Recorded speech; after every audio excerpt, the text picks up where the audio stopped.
హిందువులకు అత్యంత పవిత్రమైనటువంటి పండుగల్లో మహాశివరాత్రి అనేది ఒకటి. ఈ శివరాత్రి రోజున శివుణ్ణి ప్రత్యేకంగా మనమైతే పూజ చేసుకుంటాం కదా. ఈ నెల ఫిబ్రవరి 26వ తేదీన శివరాత్రి పండుగ అనేది మనకి వచ్చింది. భక్తి శ్రద్ధలతో శివుణ్ణి పూజిస్తే మన జీవితంలో ఉన్నటువంటి కష్టాలన్నీ తొలగిపోయి అఖండ రాజయోగం అయితే కలిసొస్తుంది.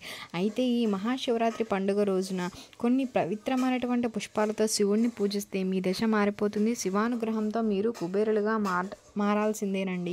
ఈ మహాశివరాత్రి రోజున శివుడిని ఎలాంటి పూలతో పూజించాలి, అలాగే ఎలాంటి పుష్పాలను శివుడికి సమర్పించకూడదు, శివరాత్రి పూజా విధానము, ఇలా ఎన్నో విషయాల గురించి ఈ వీడియోలో మనం వివరంగా తెలుసుకుందామండి. ముందుగా మీకు కనుక వీడియో నచ్చినట్లయితే లైక్ చేయండి, షేర్ చేయండి, సబ్స్క్రైబ్ చేయడం మర్చిపోకండి. మీరు కనుక కొత్తగా బాగా చేస్తున్నట్లయితే అండ్ వీడియోని స్కిప్ చేయకుండా చివరి వరకు చూడండి. ఈ మహాశివరాత్రి పండుగ రోజున మందార పూలతో శివుడిని పూజిస్తే ఊహించలేనటువంటి ఐశ్వర్యం అయితే మనకి లభిస్తుందండి. జీవితంలో డబ్బుకు కొరత అనేది ఏర్పడదు. సంతోషకరమైనటువంటి జీవితాన్ని పొందుతాం. జీవితంలో ఎదురయ్యేటువంటి సమస్యలన్నీ కూడా తొలగిపోతాయి. అదే జిల్లేడు పువ్వులతో శివుణ్ణి కనుక మనం పూజిస్తే బంగారాన్ని దానం చేసినటువంటి పుణ్య ఫలితం కలుగుతుంది. కాబట్టి ధనం కావాలి అనుకునేటువంటి వాళ్ళు శివుణ్ణి జిల్లేడు పువ్వులతో పూజించాలి. అలాగే గన్నేరు పువ్వులతో శివుణ్ణి కనుక మనం పూజించినట్లయితే 1000 గోవులను దానం చేసినటువంటి పుణ్య ఫలితం అయితే దక్కుతుంది. ఒక్క గన్నేరు పువ్వుతో శివుణ్ణి పూజిస్తే 1000 జిల్లేడు పువ్వులతో శివుణ్ణి పూజించినటువంటి పుణ్య ఫలితం దక్కుతుంది. అలాగే ఒక్క తామర పువ్వుతో శివుణ్ణి కనుక మనం పూజిస్తే 1000 బిల్వ దళాలతో పూజించినటువంటి పుణ్యం ఫలితం దక్కుతుందండి. శివుడు అత్యంత ప్రీతికరమైనటువంటి పూలలో ఉమ్మెత్త ఉంటుంది. ఉమ్మెత్త పూలతో శివుడికి పూజ కనుక మనం చేసామనుకోండి, మీకు ఉన్నటువంటి ఎన్ని కష్టాలైనా సరే ఆ కష్టాలన్నింటి నుంచి కూడా త్వరగా మీరు విముక్తి కలుగుతుందండి. అలాగే వైవాహిక జీవితంలో ఉన్నటువంటి సమస్యలన్నీ తొలగిపోతాయి. మీ మనసులో ఏదైనా కోరిక ఉంటే ఆ కోరిక నెల రోజులలో తీరాలి అంటే ఖచ్చితంగా ఉమ్మెత్త పూలతో శివుడిని పూజిస్తే మీ కోరిక నెల రోజుల్లో తీరిపోతుంది. ఆర్థిక సమస్యలతో మీరు కనుక బాధపడుతున్నారనుకోండి, అప్పుడు మహాశివరాత్రి రోజున ఇంట్లో పూజ చేసేటప్పుడు విరజాజి పువ్వులతో శివుణ్ణి పూజించారనుకోండి, ఆర్థిక కష్టాలన్నీ వెంటనే తొలగిపోతాయి. డబ్బు వ్యవహారంలో సానుకూల ఫలితాలైతే ఉంటాయి. అలాగే మల్లె పువ్వులతో శివుణ్ణి పూజిస్తే కోరిన కోరికలన్నీ వెంటనే నెరవేరుతాయి. అలాగే వాహనం కొనుగోలు చేయాలన్నా మల్లె పువ్వులతో శివుణ్ణి పూజిస్తే వాహన యోగం కలిసి వస్తుంది. మల్లె పువ్వులతో శివుణ్ణి కనుక మనం పూజిస్తే మానసిక ప్రశాంతత అనేది లభిస్తుంది. అదేవిధంగా అనారోగ్య సమస్యలతో కనుక మనం బాధపడుతూ ఉన్నట్లయితే గులాబీ పువ్వులతో శివుణ్ణి కనుక పూజిస్తే మంచి ఆరోగ్యం లభిస్తుంది. దాంపత్య జీవితం కూడా హ్యాపీగా ఉంటుంది. అలానే సన్నజాజులతో శివుణ్ణి కనుక మనం పూజిస్తే వివాహ యోగం సిద్ధిస్తుంది. వివాహం కాని వారు త్వరగా మాకు వివాహం కుదరాలి అనుకునేటువంటి వాళ్ళు ఖచ్చితంగా ఇలా చేయండి. ఖచ్చితంగా మీకు వివాహం అనేది కుదురుతుంది. నందివర్ధన పువ్వులతో శివుడిని కనుక మీరు పూజించారనుకోండి, జీవితాంతం భోగ భాగ్యాలను అనుభవిస్తారు. శంకు పుష్పాలు అలాగే తామర పువ్వులతో కనుక శివుణ్ణి పూజిస్తే సర్వ పాపాలన్నీ తొలగిపోతాయి. అదేవిధంగా పారిజాత పుష్పాలతో శివుణ్ణి కనుక మనం పూజిస్తే మీ ఇంటి సంపద విపరీతంగా పెరుగుతుంది. శివరాత్రి రోజున శివుణ్ణి పూజిస్తే కోటి జన్మల పుణ్య ఫలితం పొందవచ్చు. శివరాత్రి రోజున పూజలు చేసేవారు ఉదయాన్నే తలస్నానం చేసి తెలుపు రంగు వస్త్రాలను కానీ పచ్చరంగు దుస్తులను కానీ ధరించండి. నువ్వుల నూనెతో కానీ ఆవు నెయ్యితో కానీ దీపారాధన చేయాలి. ముఖ్యంగా ఈ మహాశివరాత్రి రోజున నారికేల దీపాన్ని కనుక వెలిగించారనుకోండి, చాలా మంచిది.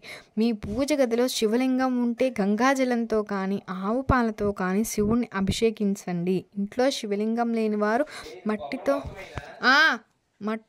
ఒక చిన్న లింగాన్ని తయారు చేసి పూజ గదిలో ప్రతిష్ఠించి శివుని స్వరూపంగా భావిస్తూ మట్టి శివలింగాన్ని అభిషేకాలు చేసుకోవచ్చు. ముఖ్యంగా ఈ మహాశివరాత్రి పండుగ రోజున విభూది గనక మనం ధరిస్తే చాలా మంచిది. ఈరోజు ఎవరైతే విభూది ధరిస్తారో అలాంటి వారికి జన్మ జన్మల దరిద్రం తొలగిపోతుంది. విభూది అందుబాటులో లేనటువంటి వాళ్ళు గంధం బొట్టు పెట్టుకోవచ్చు.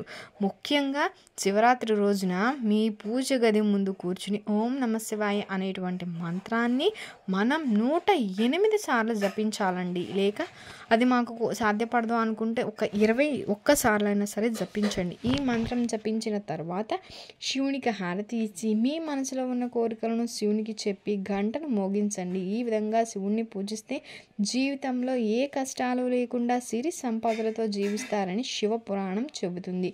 శివరాత్రి రోజున ఖచ్చితంగా శివాలయానికి వెళ్ళాలి. ఒకానొక రోజున పార్వతీదేవి పరమశివుని దగ్గరకు వెళ్ళి శివరాత్రి మహత్యం గురించి అడుగుతుందంట. అప్పుడు ఆ పరమేశ్వరుల వారు ఇలా చెప్తారు, శివరాత్రి ఉత్సవం అంటే నాకు చాలా ఇష్టం. శివరాత్రి రోజున ఏది చేసినా చెయ్యకపోయినా భక్తి శ్రద్ధలతో ఉపవాసం ఉన్నా సరే నేనెంతో సంతోషిస్తాను అని చెప్పేసి, దీన్ని మించినటువంటి వ్రతం మరొకటి లేదు అని చెప్పేసి ఆ పరమేశ్వరుడు పార్వతీదేవికి చెప్తారంట. కాబట్టి శివుడు చెప్పిన విధంగా ఈ మహాశివరాత్రి పండుగ రోజున నియమ నిష్ఠలతో ఉపవాసం ఉంటే శివుని ఆశీర్వాదం ఖచ్చితంగా పొందవచ్చు. శమీ పుష్పాలతో శివుణ్ణి కనుక పూజిస్తే శివుని ఆశీర్వాదం మనం ఈజీగా పొందవచ్చండి, సులభంగా పొందగలుగుతాం. ఆర్థిక సమస్యలు అలాగే అనారోగ్య సమస్యల నుంచి ఉపశమనం పొందవచ్చు. దైవానుగ్రహం సులభంగా పొందాలి అనుకునేటువంటి వారు శమీ పుష్పాలతో శివుణ్ణి కనుక పూజించండి. అలాగే బిల్వపత్రాలతో శివుణ్ణి పూజిస్తే అఖండ రాజయోగం సిద్ధిస్తుంది. శివలింగంపై బిల్వదళం పెట్టి శివుణ్ణి అభిషేకం చేస్తే విపరీత ధనలాభం కలిసొస్తుంది. ఇంటి ఆదాయం బాగా పెరుగుతుంది. సంపంగి పుష్పాలు అలానే బంతిపూలతో శివుణ్ణి పూజించకూడదండి. అదేవిధంగా తులసి దళాలతో కూడా శివుణ్ణి పూజించకూడదు. పంచామృతంతో శివలింగానికి అభిషేకం చేస్తే శివానుగ్రహం ఖచ్చితంగా లభిస్తుంది. అదేవిధంగా శివలింగానికి ఆవు పాలతో అభిషేకం చేసి తర్వాత నీళ్లతో ఖచ్చితంగా అభిషేకం చేయాలి. ఇట్లా చేస్తే మహాశివరాత్రి రోజున వివిధ రకాల పుష్పాలతో శివుణ్ణి పూజ చేస్తే అశ్వమేధ యాగం చేసినటువంటి పుణ్య ఫలితం అయితే దక్కుతుందండి.